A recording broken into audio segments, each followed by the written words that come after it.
Right then, the videos continue. 36 is down on the ramp and I've had a little bit of a tidy up. Ignore the pile of rubbish there. Now you see the video yesterday, I keep banging on about it. We're going true coilover, so we've got these here. These adjustable arms are here. And they are replacing this spring and spring bucket. So to go a true coilover, you run a true coilover in place of where the shock would normally mount up here. So to do that, you need to reinforce the strut towers. Now, the car was never meant to have these in here, and they do crack and fatigue. Basically right here, they'll crack and split. That's just a given. So to prevent that from happening, because we're putting a lot more force through it now, due to the true coilover, I've got these plates here.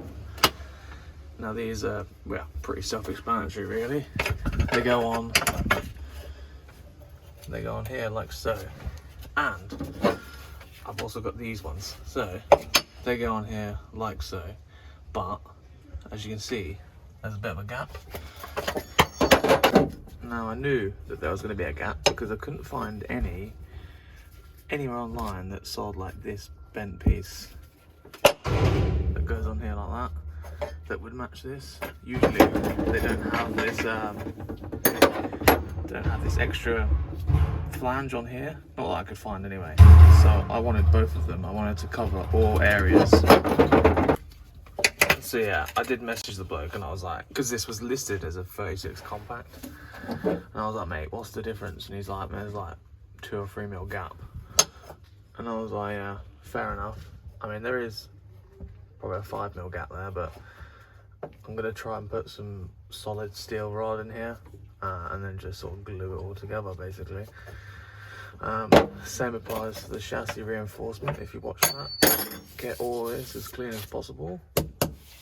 Get all of this seam tear off. There's a lot on here. They caked it on. Look, it's everywhere. So you need to get all that off.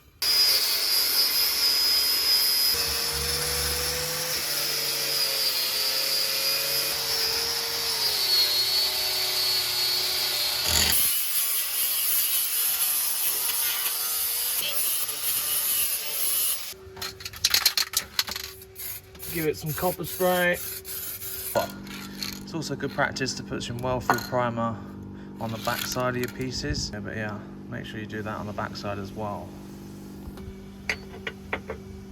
What you want to do is like just put some bolts in.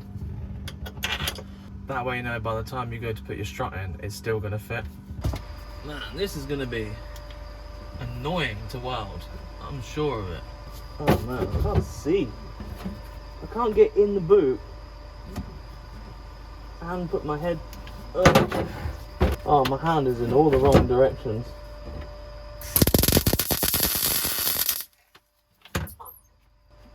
That was really hot. Light welding.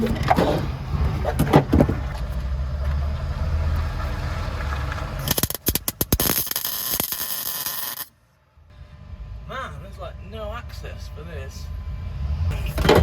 Oh my god, I'm getting in. This is not the one.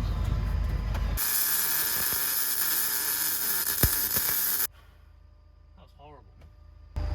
A bit too much. A little bit less on the wire.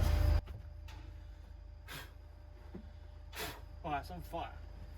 So there's not much room for me and a camera. I got more room here, but my helmet, arms and everything, I can't read it, so I'll just show you the end result. You get the gist. Got that welded on. A nightmare. Hasn't come out the best, to be honest. I welded. See that ring around the inside? I welded that to the plate, and it just made it look a little out of shape, the circle. I'm going to weld this bit on there now and find something to bridge that gap. As you can see, that's all welded on now. I'm just going to get this solid bar. I've just bent it around here. I'm going to fill that gap like that, and then just fill it all together. A lot nicer to weld onto this side than get your torch in here again. It's not very Not very easy, but you can get it done. Like so. There you go.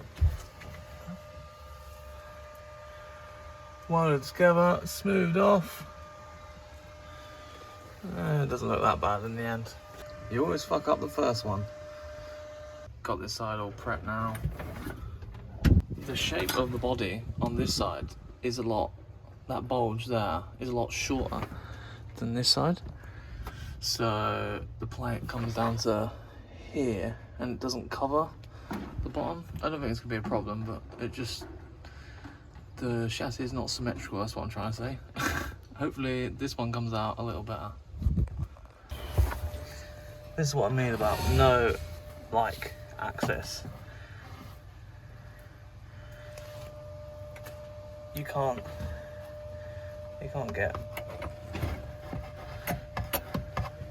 the access is like, it's not there. So it can be done. Obviously to get in there, I'm like, it's not the easiest, not my day to day. Just left the gas off. It was going so well. I guess it's not going to be nicer than the other side. It's going to work though. It's going to work. It's going to be functional. Contrast is going weird on the camera. See, that welded a lot nicer down there. Excuse that, that's where the no gas was. It keeps setting itself on fire as well. So beware of that, that inside, if you can't be bothered to clean it off like me, it's going to set on fire continuously. Like so. So, just gonna prime them, put some stone chip on them, and forget that they ever existed. Put the sound ending back over it. Jobs are good. Stuck some stone chip on it now, looks good as new. There you go. Can't say that's my favourite bit of work I've done on the car, but it works and it'll do. So there's another episode for you. If you want to do that, just take your time, clean it up as well as you can. They're quite hard to get to. It's quite a shit access. If it was a saloon or a touring, you'd have a lot more access, but not in the coupe. The coupe's not for it. Anyway, thanks for watching. Goodbye.